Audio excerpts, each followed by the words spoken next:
কবিতার নাম কৃত্রিমতা সম্ভার। লিখেছেন দেবব্রত ঘোষ। আমি নিজেই কবিতাটা পড়ে শোনাচ্ছি। চারদিকে যখন দেখি লৌকিকতা কৃত্রিমতার সম্ভার, ধূসর আকাশে সে কি নয় শুধুই মেকি আস্ফালন আর আড়ম্বর। বাহিরে তোর লেফাফা দুরস্ত, ভিতরটা শুধুই দিগম্বর। চেয়ে দেখি আর ভাবি এলিয়টের ওয়েস্টল্যান্ড না বিষাদ অম্বর।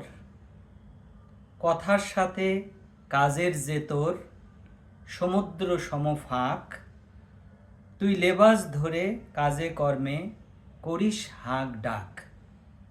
মত্ত থাকিস লোক দেখাতে, নেই যে লাজ লজ্জা, ব্যয়ে অমূল্য সময় করিস বাহিরের সাজসজ্জা।